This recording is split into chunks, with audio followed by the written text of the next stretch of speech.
or the business trend. Thank you. If you don't mind me repeating the question, I just make sure I understood it. So your question is what's the trend toward the movement toward private clouds, as well as what is the trend toward data ownership from the business? Well, that's a really good question, and I think I'm going to try to attack the data ownership point first, because that's an area of big interest for me as well as others at ARC. One of the things that we see is a big challenge, and I think I talked about the machine builders in the plant that have equipment in the plant.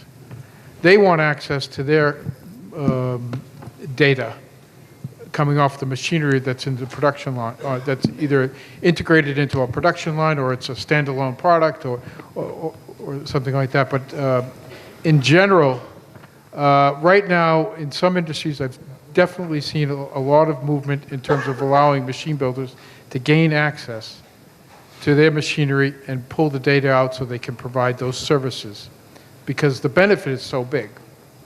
The benefit is so significant in terms of providing predictive maintenance, providing repair and maintenance services on a much faster basis that many of the end users are allowing it. Of course, there are some industries that are just so locked down, but they're, particularly, I cover the machine tool business. We're seeing a lot of activity in terms of opening up the machine tools, allowing access, and improving performance. It's just a tremendous adoption rate with allowing access. Now, I think the second part of your question was with regard to private use of private clouds. That I don't have a lot of data on. We're just actually in the process of starting to segment our reports, our data collection processes across the deployments of software systems. So we're actually segmenting across not only private clouds, but in-house deployments, as well as public and even hybrid. So we're just in the beginning stages of trying to address what the real trend is in terms of the sales of these software deployments. So I can't give you a good answer on where companies are going, in terms of using private clouds or even hybrid. I just can't give you that answer right now. Thank you. Anyone else? Yeah, myself is Atul Tiwari from L&T. My question is to Samir.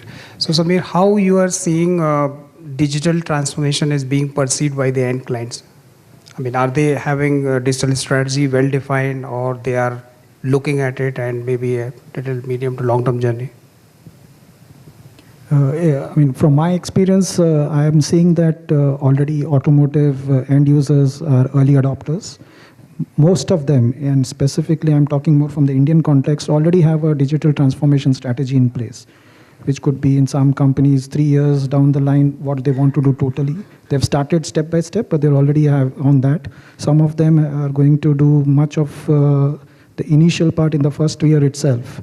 So most of them, and without any exceptions, whether it is food and beverage, automotive, even aerospace, where we're in touch with, the discrete part of the industry, definitely they are going for it, because there are a lot of the challenges which I talked about. If that can be addressed, I think there's no reason why they would not go for it. The difference comes between the end user, between the end users is the approach they take. Most of them are going to be very modular in way, step by step, and focus first on the important ROIs which you get, and those where you get the maximum return on investment would be the first drivers. But overall picture is already there, and they are moving towards that. Thanks. There is one last question we take now before lunch, if there is one. I see 2 hands, so please. Okay, we'll permit these 2. Okay. Yeah, one of you spoke about digitizing the financial services industry. I'm not sure who. I am from the financial service industry. So what does digitization in financial services mean? No, I think that was spoken by NASCOM. He's not here, unfortunately. I'll pass it on. You could just give me the name and contact. I'll ask Nagesh KSV to respond to you. My name is Prabhu. Go. Actually, if I could just respond to that quickly. Sure, no problem. Because, Sorry, I should have asked the panelists. I'm Yeah, sorry. well, it's because some of the technologies he's talked about actually in the financial services community, I think he mentioned complex event processing, which is actually starting to actually integrate into the manufacturing sector. But it's actually rules that are developed over time as a result. For example, when to pick a stock, when to purchase a stock. Those rules are developed by analyzing big data and coming up with a set of rules, and then they implement them in these complex event processing systems, which are more real time and allow the behavior of the stock picking tools to happen. And these same technologies are actually moving into manufacturing, where people are analyzing the big data, developing new rules, and the complex event processing are changing behaviors in the plant systems as well. So what's happening in the financial community is actually moving down into manufacturing. So. Thank you, sir. The last question, please. My name is Rajesh Rathi. I think it's all visible, the force with which digitalization is coming, and cyber security concerns are even more visible than ever before. My question is, what is the significance that we are seeing for certification, security certification? And is there any talk that we are having that the people who are going to operate all this digitalization should be certified? Is that force being visualized? Is that being realized? Who will take this question? See, most of when you talk about cloud, of course, security becomes an important aspect there. There are already IS standards and IEC standards in place, which one has to follow. And whoever is an infrastructure provider and the platform provider has to cater to it. So that's one aspect of it.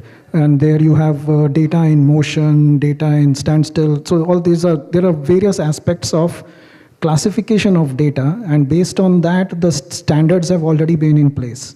Now, coming to the point of certification, now this is, as of what I know, is not mandatory of the people who are going to do this, but it is always in the benefit, and at least Siemens is following it. We are ensuring that there is a lot of knowledge which is going around within the organization and making people digital savvy, I would say.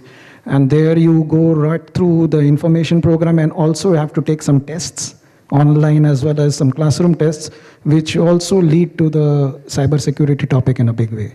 And to add to this, we are also working a lot along with our corporate technology, which is based in Bangalore, who are already developing a lot of in-depth knowledge, know-how, which is being percolated from the cybersecurity perspective. So that's how we look at it from that perspective. Sure. Hello. Yeah, just to add a little bit. Wind River covers obviously the industrial domain, but one of our bigger areas of business is the aerospace and defense. Certainly in that business, security certification is very important, and there's big aspects to that. As of today, I've not seen that come up from an industrial demand in terms of someone say you have to certify from a security perspective to this level. But absolutely within the infrastructure, there is a huge understanding and expectation on the way that you approach security, the way that we build our software, the way that it's developed, the way that we interact with that as well. So certainly from an indication and implementation of it, in security becomes very important, but I've not yet seen the certification, but it's very much prominent in the aerospace and defense industry. So we're using that and bringing that into our infrastructure perspective from an industrial perspective. Thank you. I think before we break for the lunch, I'd like to request all of you, why don't you give a round of applause for all the speakers. It's been an excellent morning session.